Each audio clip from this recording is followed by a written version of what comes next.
Hello friends and welcome to our first class on Introduction to SAP BW 7.3. In today's class we will be introducing ourselves to SAP BW. So before we go with SAP BW, we need to understand what is SAP R3, and to know that we must understand what is an ERP. So let's get started. What is an enterprise resource planning? It is a system that helps an enterprise in understanding the demand and supply of resources. Over here, what basically resource means: resource can be manpower, finance, material management, and making the decision as and when required, which is called as planning. In ERP, system uses centralized database for internal and external management across an entire organization. This helps each component of organization updated.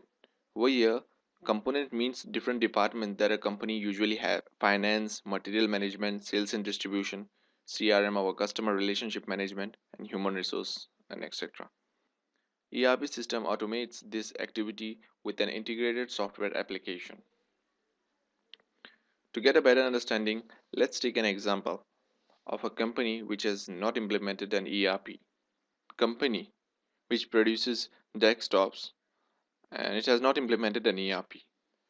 So the customer contacts the sales team and order 1000 desktops. Now since over here the database is not centralized, the salesperson has got no information about the pieces that they have in their inventory department. So they send an inquiry to inventory department. So over here two scenarios may occur. Either they have the demanded quantity or they need to go for production. So if scenario 1 occurs, nice and easy.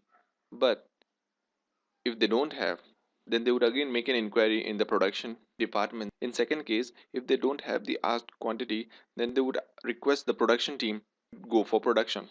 In turn, the production team will give a date to the sales team, and then the sales team would give the delivery date to the customer. So this is a long process and customer might get frustrated and he may move on to another vendor. Now we'll take the same example in case when we will be implementing an ERP to the same company. In this case, when a customer contacts the sales team has the information about the status of its inventory department. Once the order is placed, if they have the required quantity, then they would certainly provide it to the customer. But if in case they don't have, once the billing is done, the production starts. And within no time, the delivery date is given to the customer. So the customer is happy and so the customer is satisfied. This is one of the simplest instances that I've tried to explain. Conclusion: ERP makes businesses more efficient. It makes businesses more profitable, gets all the work done on time, enabling management in taking more smart and precise decisions. I've got one good video on YouTube which explains concept of ERP clearly. At the end of this video, you'll find that. So types of ERP. Now there are a number of ERPs available in the market. Each of them is having its own specialty in its particular field. Few of them are here: Khan, JD Edwards, Oracle, SAP, PeopleSoft. Now PeopleSoft is best for human resource management. Oracle is good for finance. SAP is a market leader, so it's good for nearly in for all the components or departments. And now we come to our next question: what is an SAP R3? SAP was founded in June 1970. It is abbreviated as Systems, Applications and Products in Data Processing, formed by 5 former IBM engineers in Mannheim. It's a German-based company. Here R3 stands for real-time and three-tier architecture. Initially, the SAP had come up with SAP R1, R2, and now the latest version we are using is R3. It is the third largest independent software vendor in the world. SAP is an SAP is an ERP market leader. 80% of Fortune 500 company uses SAP. Over 18,500 customers in 120 plus countries. Over 12 million users uses SAP R3.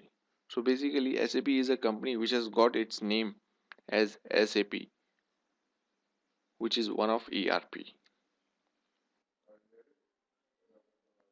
So apart from ERP, SAP has also other products such as ECC, Enterprise Central Component, APO, BW, which we will be learning, EPB, XI, GRC, and many more.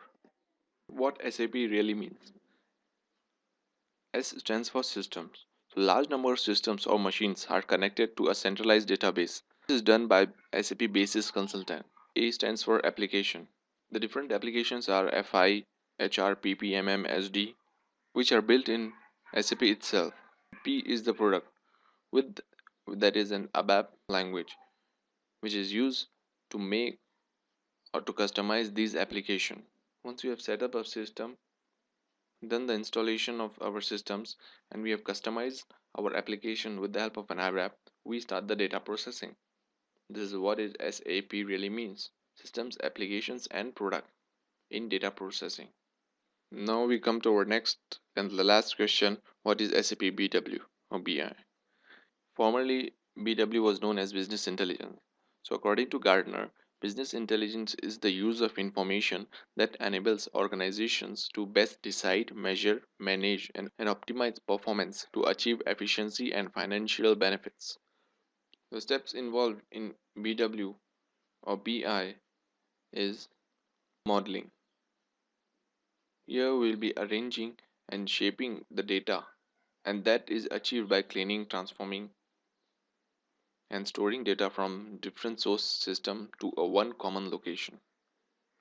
In extraction, it is the process of extracting the data from different systems, maybe non-SAP or SAP system, to our BI server.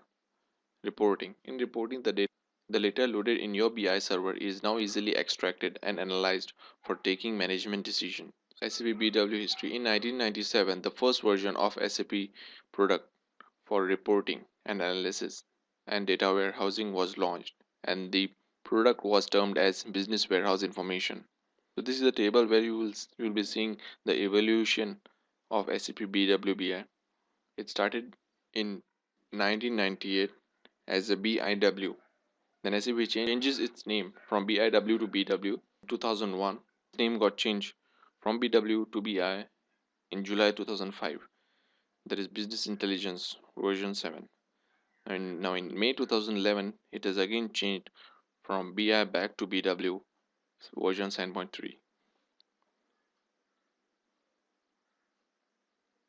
So that's all for today's class. Thank you. ERP makes businesses more efficient. It makes businesses more profitable, gets employees paid on time, lets management make smarter and more strategic decisions, and even gets your products to your customers. Sounds pretty cool, right? Okay, so now that we know that, what exactly is ERP? ERP is Enterprise Resource Planning. Easy enough. We can all go home happy. Unless, of course, you never got around to taking that course in school entitled Vague Business Terms that got shortened into authoritative acronyms to make them sound more credible. The reality is that ERP is an umbrella term for a very complicated type of software solutions. Sorry if you were looking for a simpler answer. Let's see if we could take a few minutes and introduce you to our new friend ERP and talk about how it could really help your business. So you wake up one morning with an idea for a new product. A good idea, maybe even a great idea. But your idea and a couple of bucks might get you a cup of coffee. What do? How do you make or get that idea turned into a product that customers like so much they want to give you money for it? You often start with making your idea into a design. When you start to design your product, you need to define it exactly, maybe even draw it out. ERP doesn't do that. What ERP does do is to help you start compiling a list of all the materials you'll need if you ever want to eventually build your product. While you go through the design process, ERP will let you estimate what making each unit will cost and how you decide to price it. Hopefully, your price exceeds your cost, and you discover that this idea of yours might actually fly. Now you decide to transfer that design to manufacturing. No matter how pretty your design is, customers won't give you money for it, any more than they would for the bare idea. So now you have to make your two-dimensional idea into a three-dimensional product. ERP helps out here as well. It allows you to set up a supply chain, bringing all the necessary materials together to build your product. Vendors from all over can be accommodated by ERP, which can send them purchase orders for those materials. When the materials are ordered, a schedule for their delivery, shipment instructions, payment for these materials, and eventually their arrival and receipt can all be handled by our new friend ERP. These materials can even be identified in the warehouse using straight logistics, barcodes, or even radio frequency. ERP will handle all that for your business as well. Maybe your original idea was not to make or design your product, but buy it from somewhere else and distribute it into a new market. ERP doesn't mind. It will take care of you all the same, tracking your inventory of raw materials or bought goods for resale without showing any favoritism. While all this making or buying is going on, you've sent out a sales team to find those customers out there who desperately want to give you money in exchange for your brand new product.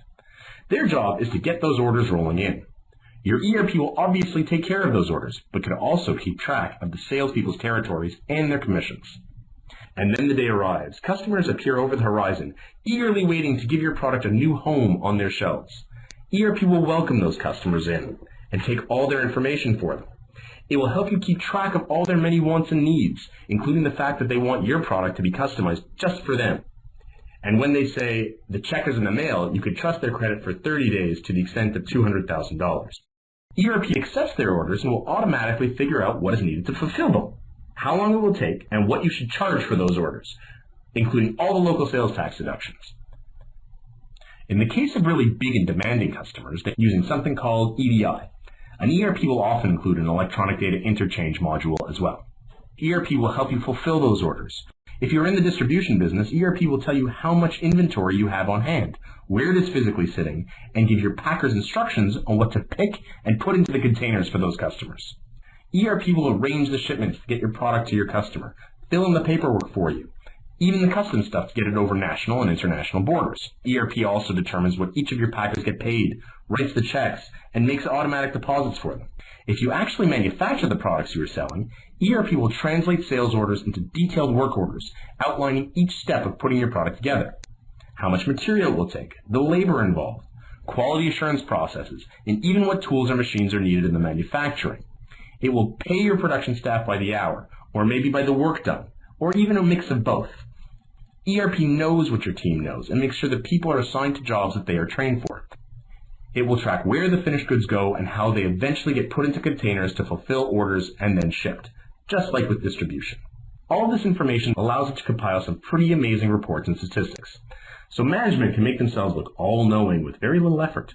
That's part of their job description, right? A live dashboard of what is going on throughout the company is available so decisions can be made on an up-to-date informational basis. Not that running a business by the seat of your pants every day isn't exciting, but our friend ERP is a little vain and avoids getting gray hairs. ERP will also help you put together your financial documents for filling in your taxes and submitting your remittances. So what does ERP do? A lot. And that was only a very basic description. ERP is pretty modest, so we won't get into consignment, contractor tracking, handling credit notes, or bulk orders.